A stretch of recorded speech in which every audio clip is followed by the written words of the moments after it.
Hello friends, तो कैसे हैं आप सभी। स्वागत है आपका ऑनलाइन आईएएस पर। फ्रेंड्स, आज की वीडियो में हम सी सेट टेस्ट को डिस्कस करेंगे। इसमें हम कॉम्प्रीहेंशन पार्ट को लेंगे। हिंदी मीडियम के बच्चों के लिए दो ही सी सेट के दो ही मतलब कह सकते हैं कि हथियार हैं। एक कॉम्प्रीहेंशन पहला और दूसरा रीजनिंग। इसी के दम पर वो लड़ते भी हैं, उछलते भी हैं, कूदते भी हैं, है ना। और यदि किसी वर्ष ये दोनों ही सेगमेंट या कहें कि इनमें से कोई भी एक सेगमेंट ज़्यादा टफ आ जाता है यूपीएससी में, तो फिर हिंदी माध्यम के बच्चों के लिए परेशानी खड़ी हो जाती है, सिरदर्दी वाला काम हो जाता है। ठीक है, तो अभी 5 महीने बचे हुए हैं, है ना। कुछ बच्चों की स्ट्रेटजी ये रहती है कि भाई सी सेट को लास्ट के 1 महीने में फिर तैयार करने की कोशिश करते हैं। तो मेरे हिसाब से वो सही स्ट्रेटजी नहीं है ना। तो अभी से 5 महीने हैं, 6 महीने मान के चलो, 5 नहीं 6 महीने मान के चलो। तो अभी से 6 महीने हैं। इन 6 महीनों में यदि हम थोड़ा थोड़ा यानी कि बूंद बूंद से घड़ा भरेंगे ना, तो वो घड़ा भर जाएगा बहुत अच्छे तरीके से। और एकदम से अगर हम उसमें पानी डालेंगे तो हो सकता है कि फिर वो फूट जाए, है ना। प्रेशर से पानी डालेंगे तो ऐसा ही है, बूंद बूंद से घड़ा भरेंगे हम। और ये पहली वीडियो है सी सेट की कॉम्प्रीहेंशन की, है ना। हम क्या करेंगे कि सैटरडे, प्रत्येक सैटरडे को या प्रत्येक संडे को एक वीडियो डाल दिया करेंगे। ठीक है, यानी कि प्रत्येक संडे या सैटरडे को एक टेस्ट लिया करेंगे या एक टेस्ट डिस्कस कर लिया करेंगे। ठीक है, तो इससे आपको भी बर्डन नहीं लगेगा कि हमारा भाई जीएस वाला पार्ट में बाधा आ रही है, यदि आप देखते हैं मेरी वीडियोस तो। ठीक है, और सैटरडे संडे को यदि एक वीडियो डल जाया करेगी तो आपका भी मतलब एक रिफ्रेशमेंट सा हो जाएगा भाई कि 7 दिनों में कुछ बेसिक कॉम्प्रीहेंशन हमने प्रैक्टिस कर ली, है ना। तो ये 4-5 महीने में लगभग, यदि मान के चलो कि 5 महीने हैं, 5 महीने में चार, 1 महीने में 4 वीडियो डलेंगी, तो 4 5 20, 2 यानी कि 20 संडे हो रहे हैं, 20 सैटरडे हो रहे हैं। 20 सैटरडे में प्रत्येक सैटरडे को यदि 20 क्वेश्चन डल रहे हैं, तुम 20 को × 20 कर लो, 400 लगभग आप कॉम्प्रीहेंशन तैयार कर लोगे। एग्जाम से पहले 400 कॉम्प्रीहेंशन आपकी प्रैक्टिस हो जाएंगी। यदि, और ये कब, तब जबकि आप प्रैक्टिस नहीं कर रहे हैं, इसमें बहुत ज़्यादा टाइम नहीं दे रहे हैं, तब यदि आप प्रैक्टिस करेंगे तो बहुत ज़्यादा प्रैक्टिस कर लेंगे। लेकिन यदि आप बस ये देखते रहेंगे, थोड़ी थोड़ी वीडियो प्रैक्टिस करते रहेंगे मेरे साथ, तो 400-500 कॉम्प्रीहेंशन आप आराम से प्रैक्टिस कर लेंगे। और ये बहुत मतलब हेल्पफुल रहेंगे आपके एग्जाम के लिए। ठीक है, तो चलिए फिर बिना देरी के वीडियो को स्टार्ट करते हैं। देखिए, पहला परिच्छेद दिया हुआ है।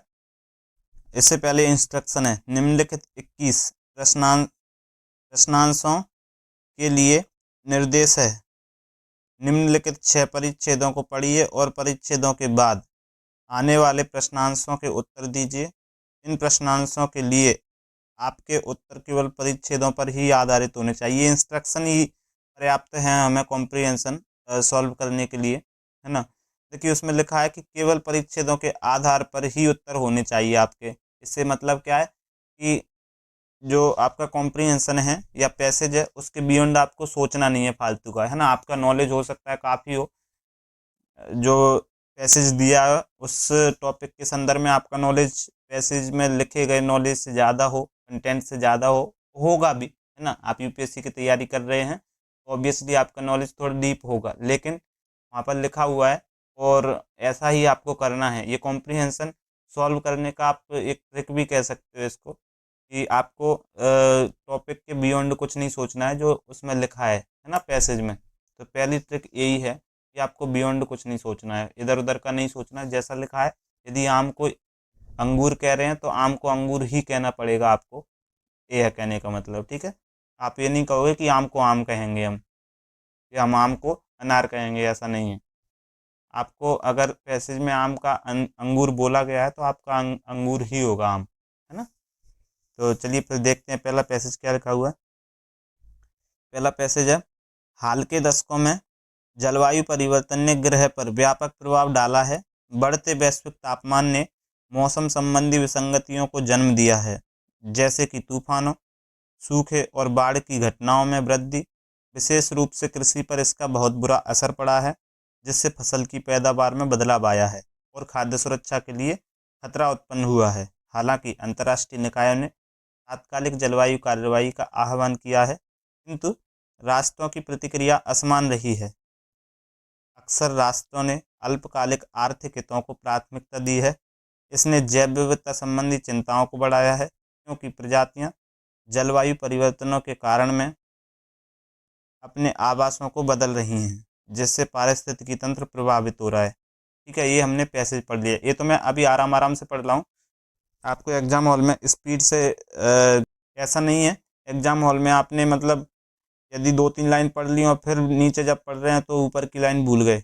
आपको इसी चीज़ के लिए प्रैक्टिस करनी है कि आपको ये एक लाइन में सीधा पूरा पैसेज पढ़ लेना है, और ये ध्यान भी रहना है कि पैसेज में क्या दिया था, क्योंकि आपके पास उतना समय नहीं होगा कि आप 4-4 बार पैसेज पढ़ें और फिर आंसर को निकालें, है ना।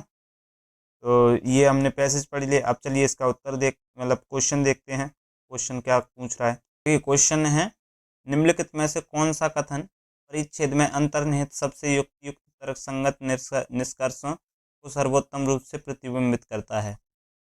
यानी कि इसका कंक्लूजन पूछा गया है, इसका क्रक्स पूछा गया है। ठीक है, तो जैसे क्या क्या पॉइंट दिए हुए हैं। पॉइंट 1, जलवायु परिवर्तन ने पहले से ही विश्व भर में खाद्य सुरक्षा को प्रभावित करना शुरू कर दिया है। बिल्कुल सही है, पहले से ही देखो लिखा हुआ भी था यहाँ पर, जैसे ये लिखा हुआ है, बढ़ते वैश्विक तापमान ने मौसम संबंधी विसंगतियों को जन्म दिया है, जिससे जैसे कि तूफानों, सूखे और बाढ़ की घटनाओं में वृद्धि। विशेष रूप से कृषि पर इसका बहुत बुरा असर पड़ा है ना। बिल्कुल असर पड़ा है ना, जिसने फसल की पैदावार को बदलाव आया और खाद्य सुरक्षा के लिए खतरा उत्पन्न हुआ है। तो बिल्कुल ये पहला सही है। दूसरा पॉइंट है, जलवायु परिवर्तन संबंधित मुद्दों को संबोधित करने के लिए सभी राष्ट्र समान रूप से प्रतिबद्ध हैं। गलत है, बिल्कुल देखो दूसरा गलत।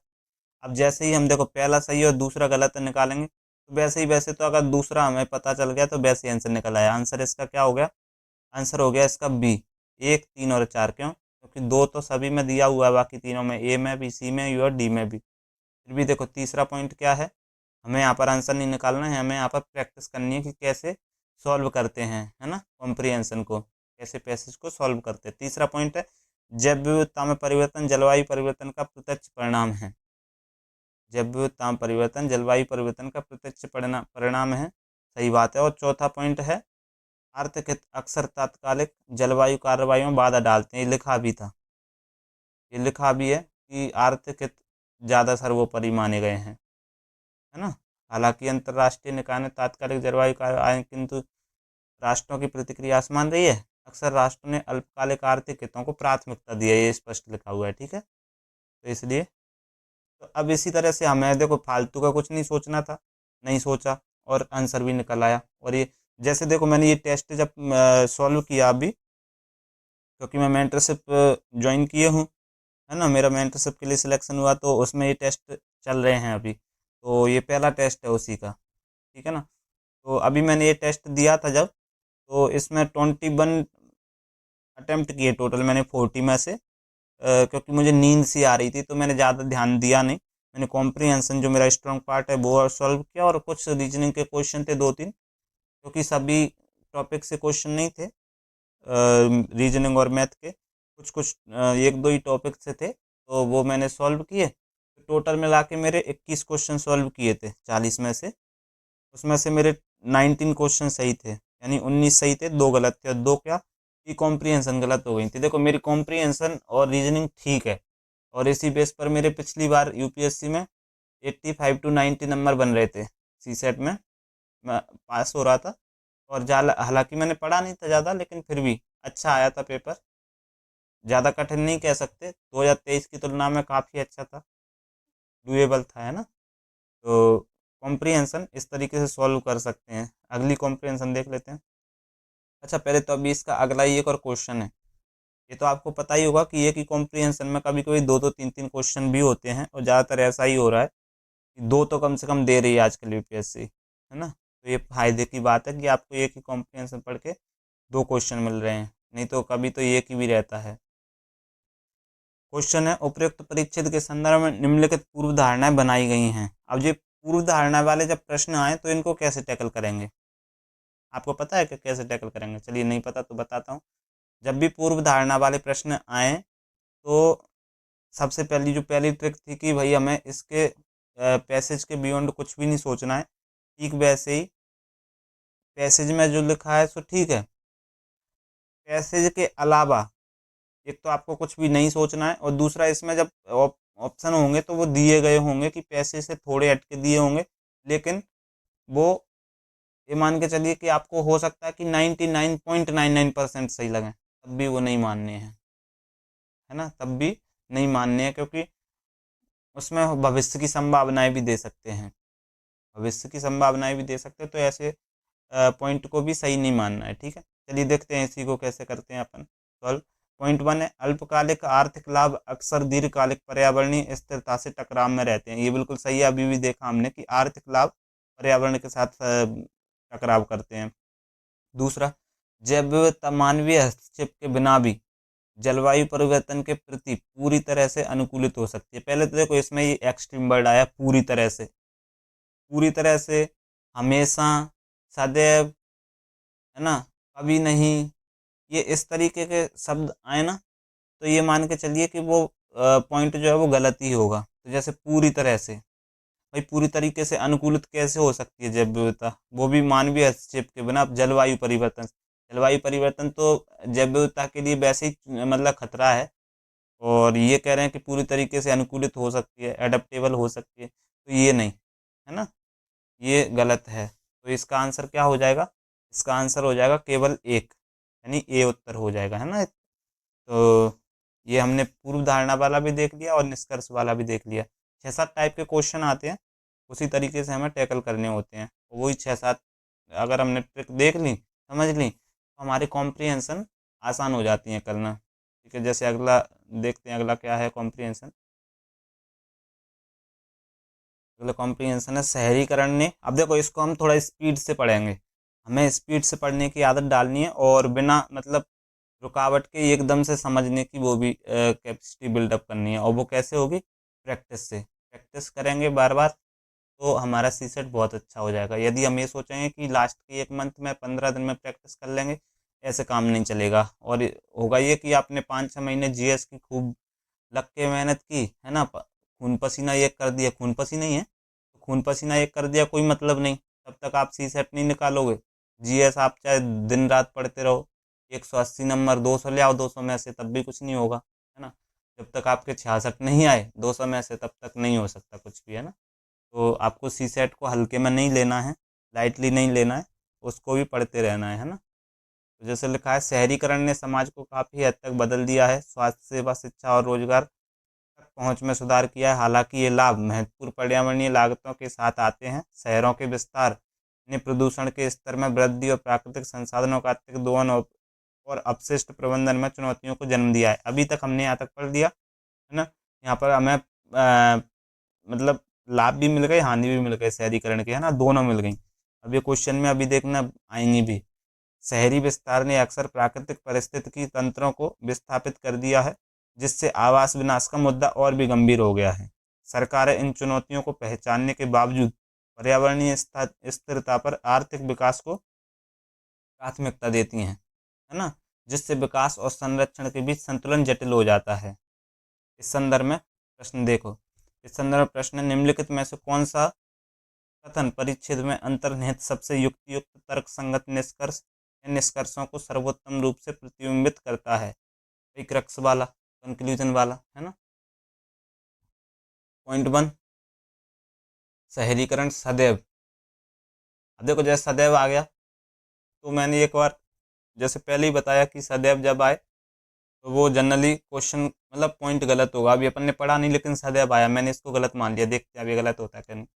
शहरीकरण सदैव प्राकृतिक पारिस्थितिकी तंत्र के विनाश का कारण बनता है, क्या सही है क्या ये?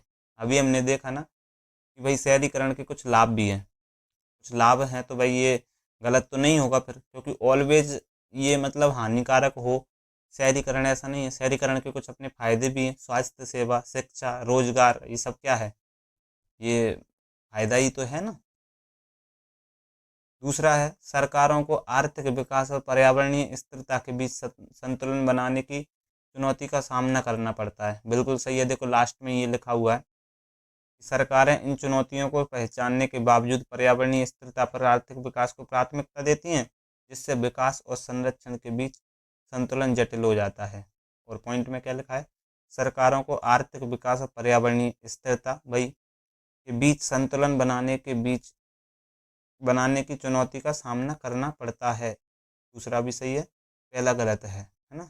दूसरा सही है और पहला गलत है, मतलब क्या हो गया, इसका उत्तर हो गया बी, केवल 2। ठीक है, तो एक तो हमने सीख लिया कि भाई एक्सट्रीम वर्ड आए तो 90%, फिर भी आपको पढ़ना है उसको। और यदि आपको लग रहा है कि ये वाला सही है एक्सट्रीम वर्ड के बावजूद भी, तो फिर आप उसको सही मान लें। लेकिन 95% ऐसा ऑप्शन या ऐसा पॉइंट जिसमें एक्सट्रीम वर्ड दिए हों वो गलत ही होता है ना। तो चलिए अगला, जैसे कॉम्प्रीहेंशन एक और देख लेते हैं। जैसे अभी तो इसी का एक और क्वेश्चन देखो, दो दो क्वेश्चन मिल गए एक एक कॉम्प्रीहेंशन में। अगला क्वेश्चन है, उपयुक्त परिच्छेद के संदर्भ में निम्नलिखित पूर्व धारणा है। अभी भी वही पूर्व धारणा वाला आ गया। पॉइंट 1, तेजी से बढ़ते शहरीकरण के दौर में पर्यावरण संबंधी चिंताएं दरकिनार हो सकती हैं। देखो जैसे ही ये पॉसिबिलिटी वाले क्वेश्चन मतलब पॉइंट आते हैं, तो इनको आंख बंद करके 95% आप सही मान लीजिए। 5% आंख खोल के ही देखिए। 95% आंख बंद करके सही मान लो, ठीक है, लेकिन 5% फिर भी आप आंख खोल के देखिए कि भाई पॉसिबिलिटी वाले भले ही हैं, लेकिन इसमें कुछ ऐसा टर्म तो नहीं डला, कुछ ऐसा शब्द तो नहीं डला जिससे वो ऑप्शन जो है वो सही नहीं हो और गलत हो जाए, है ना। तो चलिए पहला तो हमने मान लिया सही है, क्योंकि सत्ता शक्ति जैसे ही लग रहे हैं, तो पॉसिबिलिटी है एक। दूसरा पॉइंट है, उचित नियोजन के बिना शहरीकरण के पारिस्थितिकी तंत्र पर अनिवार्यता है या अपरिवर्तनीय परिणाम हो सकते हैं। दूसरा पॉइंट है, उचित नियोजन के बिना शहरीकरण के पारिस्थितिकी तंत्र पर अपरिवर्तनीय परिणाम हो सकते हैं। ये हो सकता है ऐसा कि कुछ ऐसे परिणाम हो जो जिनका मतलब जिनमें फिर परिवर्तन किया ही ना जा सके, अगर वो प्रभाव घट गए तो ये ऐसे हो सकते हैं। पहला, शहरीकरण के दौर में पर्यावरणीय संबंधी चिंताएं दरकिनार हो सकती है। बिल्कुल भैया, आर्थिक विकास के दौर में पर्यावरणीय चिंताएं तो दरकिनार हो ही रही हैं, वो तो स्पष्ट ही लिखा है। दोनों ही पूर्व धारणाएं सही हैं, दोनों ही पूर्व धारणाएं सही है, मतलब इसका उत्तर क्या हो गया, सी, 1 व 2 दोनों। ठीक है, चलिए अगली कॉम्प्रिहेंशन देख लेते हैं। अगला पैसेज देख लेते हैं। कृत्रिम बुद्धिमत्ता यानी आर्टिफिशियल इंटेलिजेंस का त्वरित विकास अवसर और जोखिम दोनों प्रस्तुत करता है, यानी कि लाभ और हानि दोनों देता है, अवसर देता है, जोखिम देता है। एआई जटिल कार्यों को स्वचालित करके तथा विशाल मात्रा में डेटा उपलब्धता के माध्यम से उद्योगों को रूपांतरित कर रही है। हालांकि जैसे जैसे एआई प्रणालियां अधिक शक्तिशाली होते जा रही हैं, रोजगार हानि, गोपनीयता की हानि एवं इस तकनीक के नैतिक उपयोग के बारे में चिंताएं भी बढ़ा रही हैं। इस स्थिति ने नीति निर्माताओं के समक्ष एक दुविधा उत्पन्न की है कि एआई को इस तरह से कैसे विनियमित किया जाए ताकि यह सुनिश्चित हो सके कि इसके लाभ अधिकतम हों और साथ ही स्वास्थ्य सेवा, रक्षा और वित्त जैसे महत्वपूर्ण क्षेत्रों में इसके उपयोग से जुड़े जोखिम कम से कम हों। ठीक है, ये आर्टिफिशियल इंटेलिजेंस के बारे में एक कॉम्प्रीहेंशन है। अब इसका प्रश्न देखते हैं, आप इसका उत्तर बताना। ठीक है, मैं थोड़ा अब रुकूंगा, मैं पढ़ूंगा लेकिन उत्तर नहीं बताऊंगा, और आपको 10 सेकंड दूंगा, 20 सेकंड दूंगा, आप सोचिए। जैसे प्रश्न है, निम्नलिखित में से कौन सा कथन परिच्छेद में अंतर्निहित सबसे युक्त तर्कसंगत निष्कर्ष या निष्कर्षों को सर्वोत्तम रूप से प्रतिबिंबित करता है। पॉइंट 1, आर्टिफिशियल इंटेलिजेंस का विकास सामाजिक लाभ और जोखिम दोनों प्रस्तुत करता है। पॉइंट 2, नीति निर्माता आर्टिफिशियल इंटेलिजेंस के विकास के प्रति समान रूप से समर्थन रखते हैं, चाहे इसके परिणाम कुछ भी हों। पॉइंट 3, रोजगार और गोपनीयता पर आर्टिफिशियल इंटेलिजेंस को संभावित प्रभावों के लिए उचित विनियमन की आवश्यकता है। नीचे दिए गए कूट का प्रयोग कर सही उत्तर चुनिए। ए केवल 1 और 3, बी केवल 2 और 3, सी केवल 1, डी 1, 2 और 3। लगा लो फिर भैया जल्दी इसका उत्तर, देख लो एक बार और प्रश्न, और ये देख लो एक बार और पैसेज पूरा ना, पॉज कर लीजिए, आपको दोबारा पढ़ना हो दोबारा पढ़ लीजिए। और फिर बताइए फिर उसका उत्तर क्या है।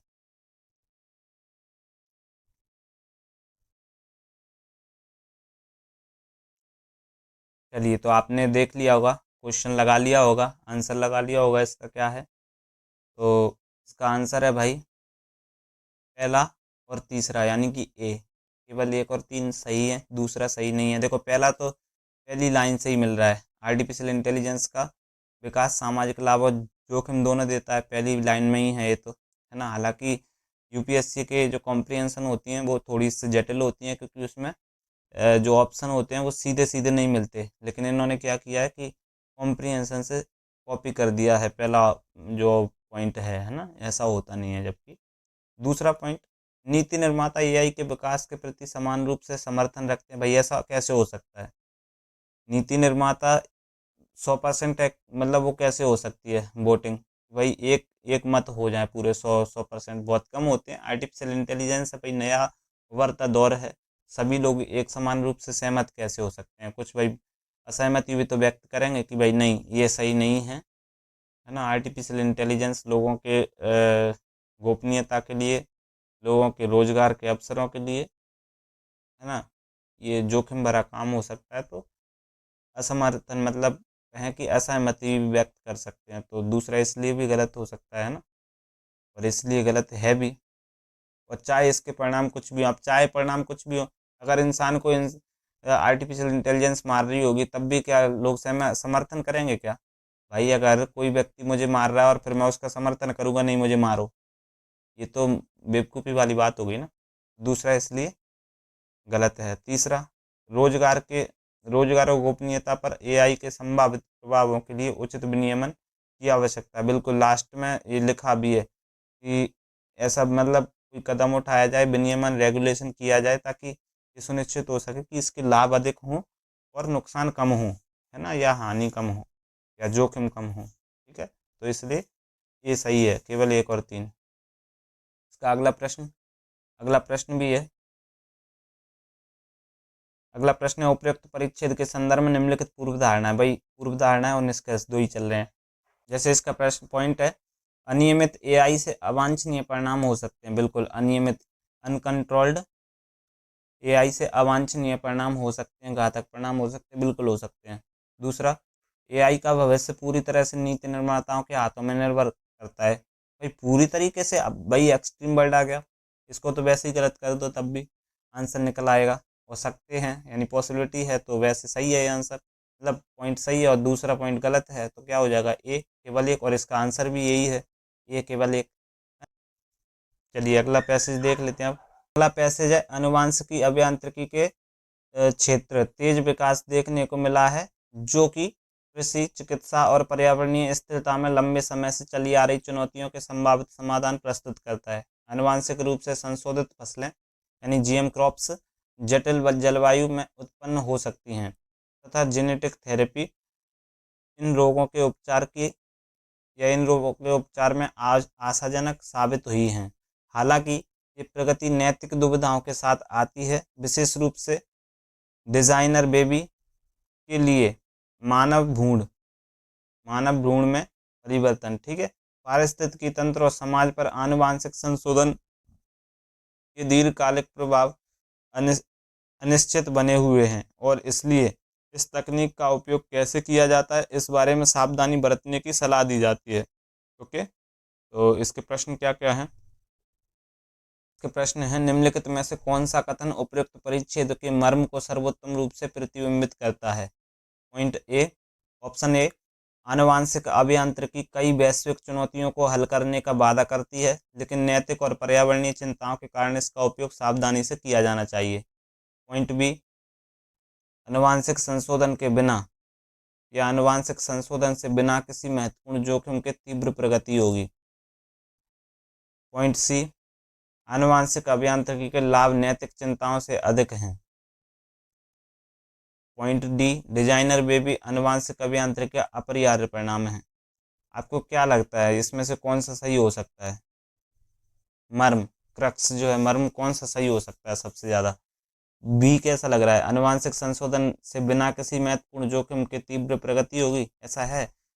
देखो ये देखो, ये आप पैसे देख लो, कहीं ऐसा लिखा है कि भाई बिना उसके मतलब जेनेटिक इंजीनियरिंग के या जेनेटिक मॉडिफिकेशन के, ऐसा कहीं लिखा है इसमें कि यदि जेनेटिक मॉडिफिकेशन किया तो कोई जोखिम भी नहीं होगा और प्रगति भी खूब होगी? कहीं नहीं लिखा। तो यानी कि बी ऑप्शन हट गया, एलिमिनेट हो गया। अब सी, आनुवांशिक अभियांत्रिकी से लाभ नैतिक चिंताओं से अधिक हैं, ऐसा कहीं लिखा है इसमें? ये भी नहीं लिखा ना, तो ये भी गलत है। डी, डिजाइनर वे भी आनुवांशिक अभियांत्रिकी का अपरिहार्य परिणाम है, ये भी सही नहीं है। लेकिन अगर अपन ऑप्शन ए को देखेंगे, आनुवांशिक अभियांत्रिकी कई वैश्विक चुनौतियों को हल करने का वादा करती है, लेकिन नैतिक और पर्यावरणीय चिंताओं के कारण इसका उपयोग सावधानी से किया जाना चाहिए। आप लास्ट में देखिए इसको, पारिस्थितिकी तंत्र और समाज पर आनुवांशिक संशोधन के दीर्घकालिक प्रभाव अनिश्चित बने हुए हैं और इसलिए तकनीक का उपयोग कैसे किया जाए इस बारे में सावधानी बरती जानी चाहिए। ठीक है ना, तो इसलिए इसका आंसर क्या है? ए, 32 का ए। अगला क्वेश्चन देख लेते हैं। अगला क्वेश्चन है पूर्व धारणा से संबंध है, पॉइंट 1। आनुवांशिक संशोधन में खाद्य सुरक्षा चुनौतियों को हल करने की क्षमता है। और दूसरा, मानव आनुवांशिक अभियांत्रिकी से जुड़ी नैतिक चिंताएं इससे लाभों के मुकाबले गौण हैं। पॉइंट 2 क्या है? मानव आनुवांशिक अभियांत्रिकी से जुड़ी नैतिक चिंताएं इसके लाभों के मुकाबले गौण हैं। ऐसा नहीं है भाई, चिंताएं तो इसकी ज़्यादा हैं, है ना, ऐसी नहीं है। नैतिक चिंताएं उसकी काफ़ी हैं, लाभों के मुकाबले गौण नहीं है, तो इसलिए दूसरा ऑप्शन गलत हो गया। आनुवांशिक संशोधन में खाद्य सुरक्षा चुनौतियों को हल करने की क्षमता है, ये बताओ ये सही है कि नहीं? तो बिल्कुल पहला सही है, आनुवांशिक संशोधन में खाद्य सुरक्षा चुनौतियां हल करने की क्षमता है। ठीक है, इसलिए इसका उत्तर क्या हो गया? ए। अगला क्वेश्चन है, देखो 3 क्वेश्चन मिल गए अब इसी से, एक ही पैसे से। निम्नलिखित में से कौन सा कथन परिच्छेद के अनुसार आनुवांशिक अभियांत्रिकी द्वारा उठाए गए नैतिक सरोकारों को सबसे सही ढंग से दर्शाता है? ऑप्शन ए, आनुवांशिक अभियांत्रिकी अप्रत्याशित तरीके से मानव स्वास्थ्य को नुकसान पहुंचा सकती है। देखो ये भी पॉसिबिलिटी वाला है, तो ये चांस है कि सही होगा। दूसरा, फसलों के आनुवांशिक संशोधन से वैश्विक स्तर पर एकल कृषि को बढ़ावा मिल सकता है, इसमें भी सख्ता वाला है। तो ये भी अब देखिए 2 हो गए सख्ता वाले, तो अब कन्फ्यूजन होगा कि कौन सा सही। अब यहाँ पर आंखें खोलनी पड़ेंगी। मैंने क्या कहा था? 95% आंख बंद करके और 95% जो है टोटल, वो आंख खोल के। अब यहाँ पर आंख खोलनी पड़ेगी 5% के लिए, क्यों? क्योंकि 2 ऑप्शन मिल गए और ये मल्टीपल ऑप्शन वाले क्वेश्चन नहीं है ये वाला। सी में है, वांछनीय गुणों के लिए मानव भ्रूण में परिवर्तन नैतिक और सामाजिक प्रश्न उठाता है ना। और ऑप्शन डी, आनुवांशिक अभियांत्रिकी आनुवांशिक विविधता को समाप्त कर सकती है। तीसरा भी मिल गया पॉसिबिलिटी वाला। जब आप ये देखिए, एक बार और देख लीजिए आप,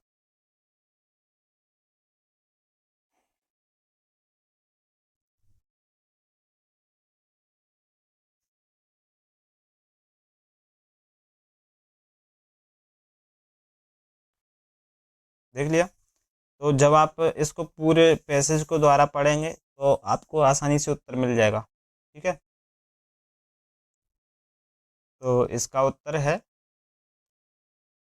ऑप्शन सी, वांछनीय गुणों के लिए मानव भ्रूण में परिवर्तन नैतिक और सामाजिक प्रश्न उठाता है। ये बिल्कुल सीधा सीधा दिया गया है और अपने कॉम्प्रिहेंशन में। बाकी ये ए, बी और डी के जो कंटेंट है ना, उनका जिक्र नहीं है, उनकी चर्चा नहीं है ना पैसेज में सीधे रूप में। तो इसलिए इसका आंसर क्या हुआ? सी। अगला कॉम्प्रिहेंशन देख लेते हैं। भाई अगली कॉम्प्रिहेंशन बहुत अच्छी वाली है, आपने इनके बारे में पढ़ा भी होगा। एक तो अलेक्जेंडर फ्लेमिंग और दूसरे उनके द्वारा किया गया जो आविष्कार था, नाम क्या था? पेनिसिलिन दवा। ठीक है, तो पेनिसिलिन दवा, तो जैसे परिच्छेद में लिखा हुआ है, वर्ष 1928 में अलेक्जेंडर फ्लेमिंग द्वारा पेनिसिलिन की खोज को चिकित्सा विज्ञान में सबसे बड़ी प्रगति में से एक माना जाता है। फ्लेमिंग ने देखा कि एक कवक कवकच्छद फ्लेमिंग ने देखा कि ये कवकच्छद यानी मोल्ड पेनिसिलियम नोटेटम ने उनकी प्रयोगशाला में पेट्री डिश पर जन्मे जीवाणु को मार दिया था। इस आकस्मिक खोज, यह देखना वर्ड आप गौर करते जाना, पकड़ते जाना। इस आकस्मिक खोज ने पेनिसिलिन के विकास को जन्म दिया, जो पहली ट्रू एंटीबायोटिक थी। पेनिसिलिन ने जीवाणु के संक्रमण के लिए एक प्रभावी उपचार प्रदान करके चिकित्सा में क्रांति ला दी, जिससे द्वितीय विश्व युद्ध और उसके बाद लाखों लोगों की जान बच गई। इसके व्यापक उपयोग ने एंटीबायोटिक युग की शुरुआत की, जिसने स्वास्थ्य सेवा और संक्रामक रोगों के उपचार को व्यापक रूप से रूपांतरित कर दिया। ठीक है, ये तो हुआ भाई पूरा अपना पैसेज। अब इसके प्रश्न देख लेते हैं। देखिए प्रश्न में ये लिखा हुआ है, निम्नलिखित में से कौन सा कथन परिच्छेद में अंतर्निहित सबसे युक्तियुक्त तर्कसंगत निष्कर्ष को सर्वोत्तम रूप से प्रतिबिंबित करता है भाई चीज, है ना। अब इसका क्या क्या ऑप्शन है। ऑप्शन ए, पेनिसिलिन जीवाणु संक्रमण से प्रभावी ढंग से निपटने के लिए खोजा गया पहला पदार्थ था। पॉइंट बी, पेनिसिलिन की खोज स्वैच्छिक नहीं थी, फिर भी इसने स्वास्थ्य सेवा में क्रांति ला दी। ऑप्शन सी, प्रथम विश्व युद्ध और द्वितीय विश्व युद्ध दोनों में संक्रमण के उपचार के लिए पेनिसिलिन का व्यापक रूप से उपयोग किया गया था। और पॉइंट या ऑप्शन डी, कवकच्छद। ऑप्शन डी कवकच्छद। ऑप्शन डी कवकच्छद यानी मोल्ड आधारित एंटीबायोटिक दवाओं के व्यापक उपयोग के कारण एंटीबायोटिक युग की शुरुआत 20वीं शताब्दी में या 20वीं सदी की शुरुआत में हुई। अब अगर इन चारों ऑप्शन को देखेंगे ना, तो आपको उत्तर तो वैसे ही मिल गया, है ना। देखिए इसमें डी ऑप्शन में क्या लिखा हुआ है कि 20वीं सदी में शुरुआत हुई। क्या पूरे पैराग्राफ में लिखा था कहीं पर कि कब शुरुआत हुई इसकी? 20वीं सदी कैसे दे दिया इन्होंने, यानी कि गलत है। ठीक है, सी कहता है प्रथम और द्वितीय विश्व युद्ध दोनों में इसका यूज हुआ, बल्कि पैसेज में क्या लिखा हुआ है कि द्वितीय विश्व युद्ध और उसके बाद जो है इसका यूज ज़्यादा हुआ। द्वितीय विश्व युद्ध के दौरान और उसके बाद में कई लाखों जानें बचाई, और इसमें प्रथम विश्व युद्ध भी लिखा है ना, यानी कि ये सही नहीं है, सी भी गलत। बी देखेंगे या ये देख लो, चलो पहले पेनिसिलिन जीवाणु संक्रमण से प्रभावी ढंग से निपटने के लिए खोजा गया पहला पदार्थ था। तो कहीं पर लिखा है कि पहला पदार्थ, हाँ इतना लिखा है कि भाई इसकी खोज ने जो है एंटीबायोटिक युग में एक क्रांति ला दी। इसका ये मतलब तो है नहीं, या प्रभावी उपचार सुझाया इसने, तो इसका मतलब ये नहीं है कि इससे पहले कुछ नहीं था, पहला पदार्थ नहीं है जी। यानी कि बैक्टीरियल उसके लिए डिजीज को ठीक करने के लिए, है ना, जीवाणु संक्रमण को ठीक करने के लिए पहला डिजीज मतलब पहला पेनिसिलिन पहला पदार्थ नहीं है खोजा गया, इससे पहले भी होंगे, है ना। और पॉइंट ऑप्शन बी क्या है, पेनिसिलिन की खोज स्वैच्छिक नहीं थी, बिल्कुल सही बात है, आकस्मिक। मैंने क्या कहा था जब मैं पैरा पढ़ रहा था कि भाई ध्यान देखना, वर्ड को पकड़ना। वहीं पर ये क्या लिखा हुआ था कि पेनिसिलिन की खोज आकस्मिक घटना है ना। और यहाँ पर क्या लिखा, पेनिसिलिन की खोज स्वैच्छिक नहीं थी, यानी कि आकस्मिक थी, स्वैच्छिक नहीं थी, इच्छा से नहीं की गई, अचानक से हो गई, है ना। फिर भी इसने स्वास्थ्य क्षेत्र में क्रांति ला दी, बिल्कुल सही बात है। इसने द्वितीय विश्व युद्ध और उसके बाद लाखों जानें बचाई, यानी स्वास्थ्य क्षेत्र में एंटीबायोटिक युग में एक क्रांति ला दी, सही बात है, यानी कि ऑप्शन बी सही हो जाएगा। अगला प्रश्न क्या है इसी से संबंधित, पूर्व धारणा वाला। और पूर्व धारणा वाले तो आप करना सीख ही गए होंगे, नहीं सीखे तो इसको और करो अब। पॉइंट 1, विज्ञान में आकस्मिक खोजें परिवर्तनकारी प्रगति का कारण बन सकती हैं। देखो पॉसिबिलिटी है, बन सकती हैं। दूसरा, पेनिसिलिन की खोज से पहले जीवाणु संक्रमण का कोई प्रभावी उपचार नहीं था। ये तो कहीं से कहीं तक अपने पैरा में दिया ही नहीं गया है, इससे पहले कोई नहीं था। हाँ इतना लिखा है कि जब ये वाला खोज हुई तो इसने जरूर क्रांति ला दी। उत्तर क्या हो जाएगा, यानी कि पहला सही है और दूसरा गलत है, यानी कि ऑप्शन ए सही हो जाएगा, केवल एक। ठीक है, चलिए अगला देख लेते हैं। अगला पैसेज है, तकनीकी नवाचार हमेशा से आर्थिक प्रगति की प्रेरक शक्ति रहा है। भाप इंजन के आविष्कार ने औद्योगिक क्रांति को बढ़ावा दिया, जिससे अभूतपूर्व उत्पादकता और धन सृजन हुआ। हाल के दिनों में इंटरनेट और सूचना प्रौद्योगिकी में प्रगति ने उद्योगों में क्रांति ला दी है, व्यवसायों के संचालन के तरीके का नया रूप दिया है और वस्तुओं एवं सेवाओं के वैश्विक आदान प्रदान को सक्षम बनाया है। हालांकि जैसे जैसे तकनीकी नवाचार तेज होता है, यह नई चुनौतियों भी उत्पन्न करता है। रोजगार का स्वचालन, डिजिटल विभाजन और कुछ प्रौद्योगिकी संचालित क्षेत्रों में धन का संकेंद्रण बढ़ती असमानता के बारे में चिंताएं उत्पन्न करता है। नीति निर्माताओं को अब सभी के लिए समान आर्थिक अवसर सुनिश्चित करते हुए नवाचार के लाभों का दोहन करने के तरीके खोजने का कार्य सौंपा गया है। ये तो हमने पढ़ लिया पैरा। अब देख लीजिए इसको, एक बार आप भी पढ़ लीजिए, वीडियो को पॉज कीजिए और आराम से पढ़िए इसको, फिर हम इसका उत्तर प्रश्न देखते हैं उसका उत्तर क्या होगा। तो देखिए पहला प्रश्न है, निम्नलिखित में से कौन सा कथन उपयुक्त परिच्छेद में के मर्म को सर्वोत्तम रूप से प्रतिबिंबित करता है। ऑप्शन ए, तकनीकी नवाचारों से लगातार आर्थिक असमानता में कमी आती है। ऑप्शन बी, यद्यपि तकनीकी नवाचारों ने आर्थिक प्रगति को बढ़ावा दिया है किंतु उन्होंने आर्थिक असमानता में भी योगदान दिया है। ऑप्शन सी, नीति निर्माताओं को नौकरी की हानि और धन के संकेंद्रण को रोकने के लिए तकनीकी नवाचार को प्रतिबिंबित करना चाहिए। ऑप्शन डी, तकनीकी प्रगति का आर्थिक समानता पर हमेशा नकारात्मक प्रभाव पड़ता है। देखिए अब इसका उत्तर आपको मिल गया। डी हमेशा एक्सट्रीम वर्ड है, यानी कि गलत हो जाएगा। देखो कैसे गलत होगा, तकनीकी प्रगति का आर्थिक समानता पर हमेशा नकारात्मक। भाई आप टेक्नोलॉजिकल कुछ चीज़ें लेके आ रहे हो या टेक्नोलॉजी आप बढ़ा रहे हो अपनी उद्योग में, है ना, या फिर आर्थिक समानता को बढ़ावा देने के लिए आप टेक्नोलॉजी ला रहे हो, तो क्या इसका नकारात्मक प्रभाव पड़ेगा? ऑलवेज, कभी तो सकारात्मक होगा ना। सी, नीति निर्माताओं को नौकरी की हानि और धन के संकेंद्रण को रोकने के लिए तकनीकी नवाचार को प्रतिबंधित कर देना चाहिए, यानी कि बैन कर देना चाहिए। क्या ऐसा किया जाना चाहिए? भाई कुछ टेक्नोलॉजिकल इनोवेशन हम कर रहे हैं उसको ही हम बैन कर दें, क्यों? क्योंकि धन का संकेंद्रण हो रहा है, नौकरी की हानि, मतलब जॉब जा रही हैं हमारी। नहीं, कुछ आर्टिफिशियल इंटेलिजेंस या कहें कि टेक्नोलॉजी के कुछ फ़ायदे हैं तो वो उनसे हम क्या कहें कि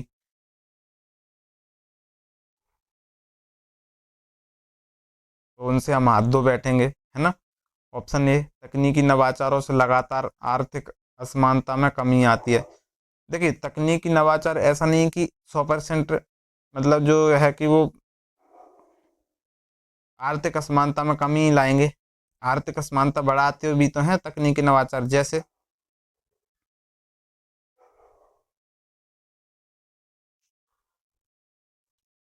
भाई तकनीकी नवाचार एक वर्ग के पास आ गए, ठीक है, उन्होंने टेक्नोलॉजिकल इनोवेशन कर लिया अपने फील्ड में, ठीक है, उनके पास धन का संकेंद्रण होगा, है ना, पैसा आएगा उनके पास में।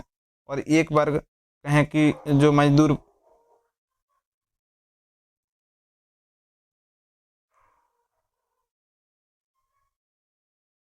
और एक वर्ग कहें कि जो मजदूर वर्ग है उसके पास टेक्नोलॉजी का उतना ज़्यादा एक तो नॉलेज नहीं होता, चलाने का तरीका नहीं पता, और दूसरा पैसे से भी तंग होते हैं, तो वो यूज नहीं कर पाते, ज़्यादा इन सब चीज़ों को अफोर्ड नहीं कर पाते। तो फिर क्या होगा, आर्थिक असमानता तो बढ़ रही है ना यहाँ पर, है ना। तो कमी कैसे आई? ऑलवेज तो कमी नहीं आएगी ना, तो ये इसलिए गलत है। अब बी सही बचा, बी अकेला बचा तो वो सही है। यद्यपि तकनीकी नवाचारों ने आर्थिक प्रगति को बढ़ावा दिया है, भले ही, किंतु देखो ऑप्शन ये, देखो अब बचा ऑप्शन बी जो कि अकेला है तो वही सही होगा तीनों। देखो अब अकेला बचा ऑप्शन बी, तो वो अकेला है तो वो तो सही है ही है, बाकी तो सभी गलत हो ही गए। तो जैसे लिखा है यहाँ पर, यद्यपि तकनीकी नवाचारों ने आर्थिक प्रगति को बढ़ावा दिया किंतु उन्होंने आर्थिक असमानता में भी योगदान दिया है।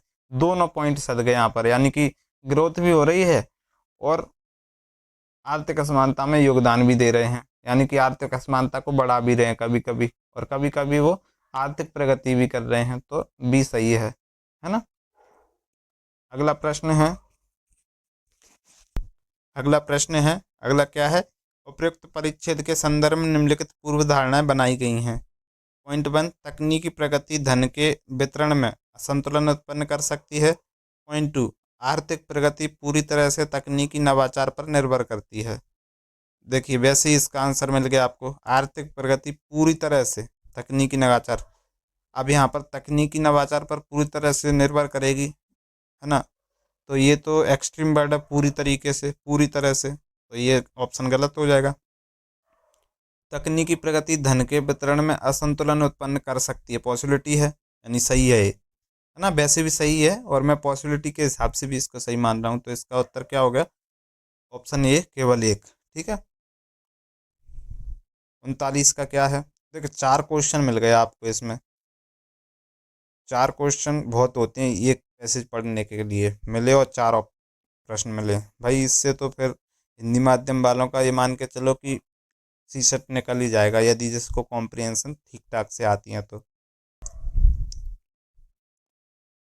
देखिए इसमें लिखा हुआ है, निम्नलिखित में से कौन सा कथन तकनीकी नवाचार के बारे में परिच्छेद में उठाई गई चिंताओं का सबसे अच्छी तरह से दर्शाता है। ठीक है, ऑप्शन ए, तकनीकी नवाचार अनिवार्य रूप से व्यापक व्यापक रोजगार सृजन और आर्थिक समानता की ओर ले जाता है।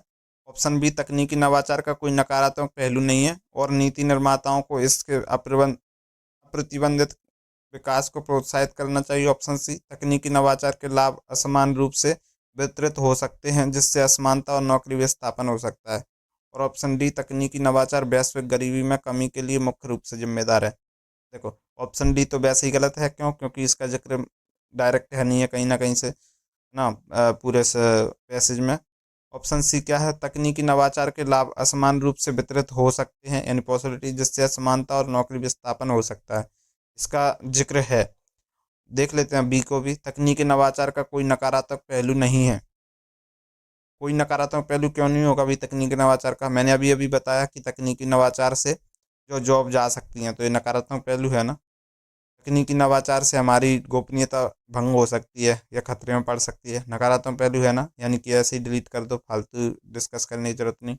ऑप्शन ए, तकनीकी नवाचार अनिवार्य रूप से व्यापक रोजगार सृजन और आर्थिक समानता की ओर ले जाता है। तकनीकी नवाचार अनिवार्य रूप से व्यापक रोजगार सृजन और आर्थिक समानता की ओर ले जाता है। भाई व्यापक रोजगार सृजन कहाँ हो रहा है, तकनीकी नवाचार से हमेशा जॉब जनरेट होंगी, ऐसा कहीं लिखा है क्या ऑप्शन में, वो पूरे पैरा में नहीं लिखा कहीं से कहीं तक, है ना।